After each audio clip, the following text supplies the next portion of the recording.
Wow, y'all. I need to have a conversation. I need to have a conversation.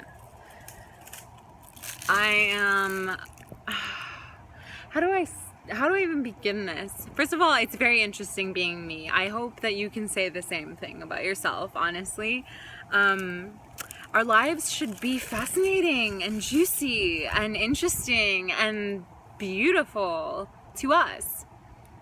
And what I'm thinking on right now is just how I have really, I have over the years really sifted and sorted through what makes me feel like my life is beautiful and fun and amazing and full of love and joy and magic. And I think that that's a journey that everyone ought to take.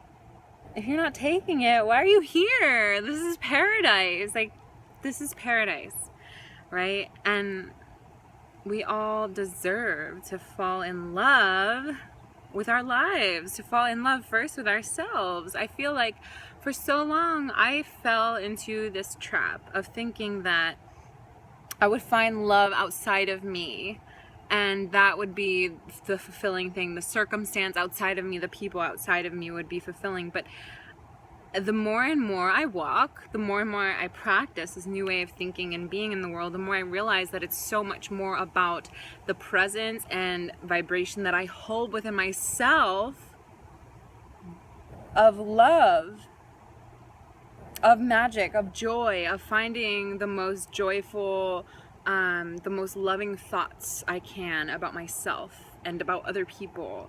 And the reason I'm bringing this up today is I think so much about these things. I think a lot about relationships and love and just the experience of the self and and the experience of nature, Mother Nature, in all her glory. And you know, I'm realizing it was really difficult for me to be this very loving, very full-hearted person and try and navigate a world where a lot of people like want that for themselves but then don't know how to get it or how to find it. And I've encountered people who have thought that they found it in me, and wanted to keep me for it. And oh my goodness, I mean, I've done the same thing, finding it or thinking I found it in other people and wanting to keep them for it. And it's not only not sustainable, but it's just not nearly as fun and enjoyable.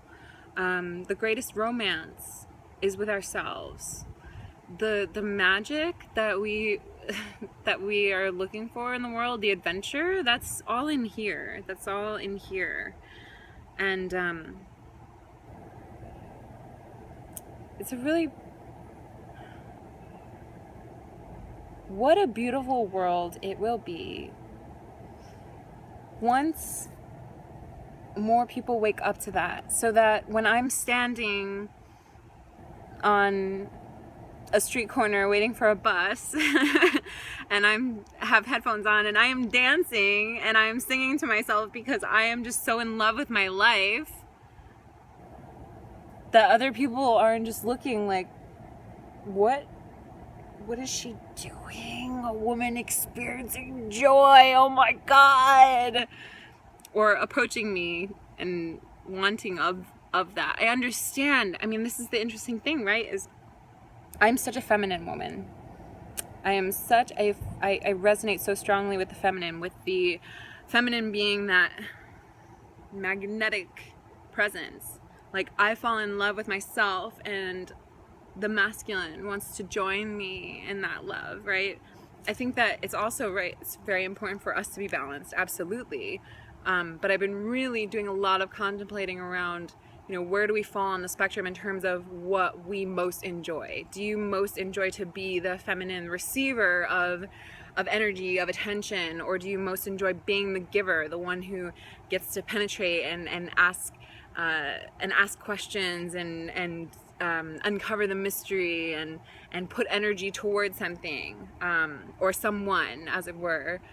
And you know, I feel like a lot of people, I notice and I see a lot of people very confused and mixed up about which role they prefer. Like a lot of women who want to be feminine women but don't know how to receive, or don't allow themselves to open up to that, to open up to attention, right? And for good reason in many cases, because you know, a lot of women have been damaged by opening themselves up, or just being open and vulnerable, being innocent as children or teenage girls, and then having attention that has been violent, right? And or abusive, or just like not icky, just not good feeling.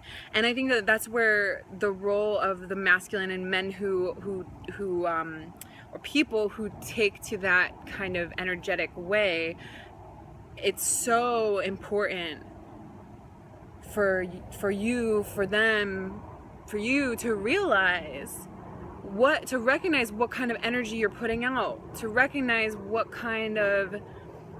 how are you asserting yourself. I think about this as like a way of really looking at, you know, even sexual assault and rape, like, and the way that men, or masculine men, their way that they go about channeling their energy, that energy has been with violence. And I just can't help but think, like, what would happen if you took all of that energy and instead directed it toward giving goodness, giving love to women, to children, to your fellow man, to your community, to be people of service. That is the true embodiment of the masculine, is to be of service.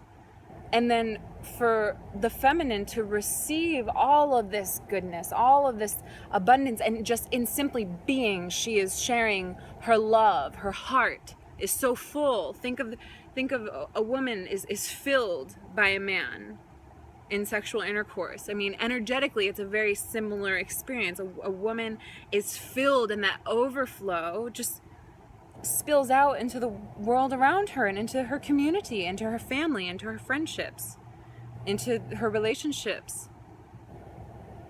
The world is transformed by women being centered in their joy. And the world is transformed by men being of service to that joy, to people, all people being able to experience a sense of joy, a sense of safety, a sense of well-being, a sense of health. I really feel like that these are shifts that are happening across the world, and they're happening, and I see them in my communities, and I feel this bubbling up in so many conversations that I'm having. A lot of people, people in my generation, the Pluto and Scorpio generation, late 80s, early 90s, like so much regenerative, transformative energy around, the life cycle, right? And so I feel like we're seeing that, like the death of so many old ways, to experience the rebirthing of something new, something more like a more complex and nuanced understanding of how we can be in the world, how we can coexist with one another as men, as women, across cultures, across religions, across gender identification. I mean, it's like, it's everybody. We're all one human family, and I think that we're really waking up to that. And I am beyond hopeful. I have such a deep faith in humanity. I just do, and I always have. And that's just me. Here at the beautiful, my beautiful home, Mariposa House. Well, I am looking forward to sharing more thoughts with you in the coming days and weeks, and just continuing these conversations, both online and in person and in my home and over tea, and I love this, and I thank you, and I love you, and blessings.